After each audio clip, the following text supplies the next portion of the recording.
So this week we're looking at Yomi, a new game by David Serlin. It's pretty hot right now. It's getting a lot of buzz. It's a card game that represents a fighting game. Serlin was sort of known in video game circles for being a competitive Street Fighter player, and he wrote a lot of strategy articles for, actually, interestingly enough, comparing Street Fighter playstyles with chess playstyles. So he came out with a game pretty recently that sort of captures that experience. So in Yomi, each player starts with a certain amount of hit points. This represents your life bar. The game pretty accurately depicts how you play a fighting game, a fighting video game.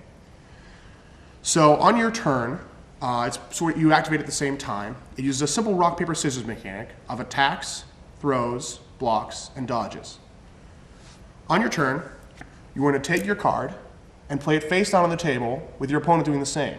The side you're showing them, in this case, this would be facing attack if I were to put it face down. The side you're showing them is the move you're making. Attacks are stopped by blocks and avoided by dodges. Throws get around both, and attacks beat throws. When you play a card down, your opponent will do the same. You will flip it, keeping the side you played, and to compare. As I said, if it's an attack versus a throw, the attack wins, and you do the damage shown.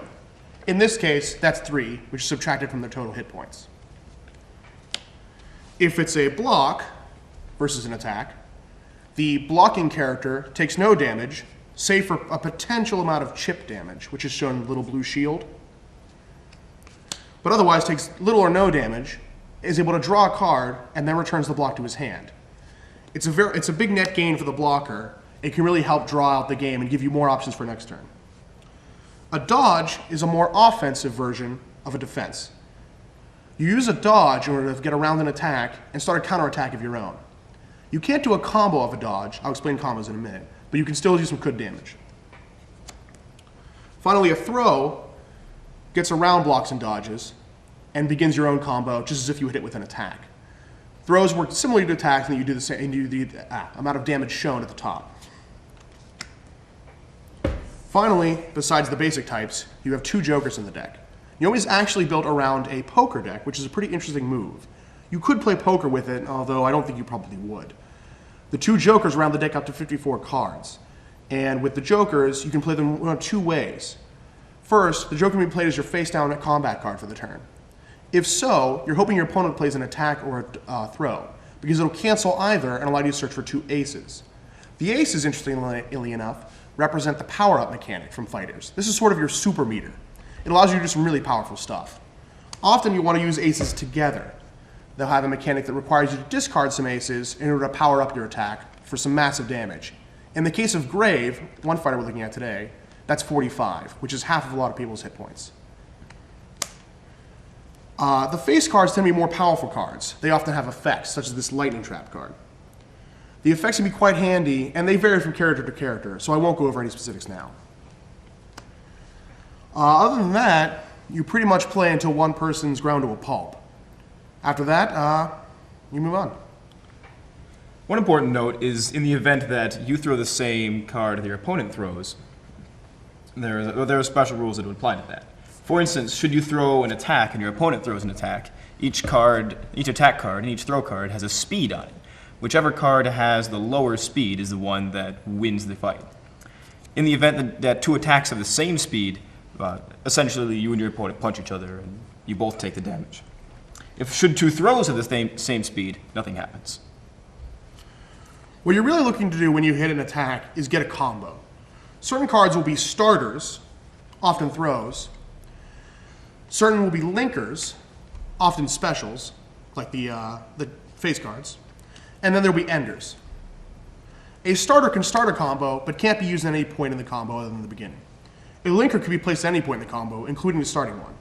An ender can start a combo, but you can't combo anything after the ender, as the name would suggest. You can also combo normal attacks in numerical order. So if I throw a 3 attack and hit, meaning my opponent played a slower attack or a throw, I can then play a 4 attack and then a 5 attack, potentially a 6 attack in my hand, as long as I don't exceed the combo points shown. Every character plays a little differently, so the combo points will determine how much of a string you can put together. Certain characters are very combo-oriented, others look for one good quick hit. When comboing, You're going to want to put those together in a string if they're normal attacks, or in any sort of order if they're talents. So any number of linkers can go together. And then you just do the total amount of damage shown.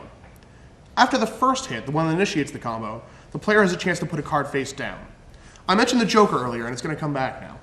If the face down card is a Joker, you cancel the entire rest of the combo and take no further damage. If it's not a Joker, you want your opponent to think it is. It's just a bluff and has no effect. It's discarded after use. Anything else? Well, aside from that, we could go over power-up.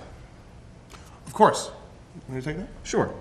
The other important mechanic in this game is regarded as the power-up phase. This is sort of to represent, as mentioned earlier, the power-up bar in a fighting game. At the end of, well, after the combat phase in a turn, both players have the opportunity to power up their deck by drawing aces. You do this by discarding pairs, 3-of-a-kinds, or 4-of-a-kinds. If you discard two of a kind, like say 2 6s, you may then search your deck or your discard pile for an ace, reveal the ace, and put it into your hand. And discarding 3-of-a-kind gets you 2 aces, and discarding 4-of-a-kind gets you 3 aces. Also, should you land a combo of 3 hits or more, you are then able to you automatically draw aces that way. 3 hits will get you 1 ace, 4 hits will get you 2 aces, and 5 hits will get you 3 aces, I believe. And that only works for normal attacks. Correct. Like the normal string of combos. And I think that's Yomi. We've had a lot of fun with it. We'll talk more about it in the review.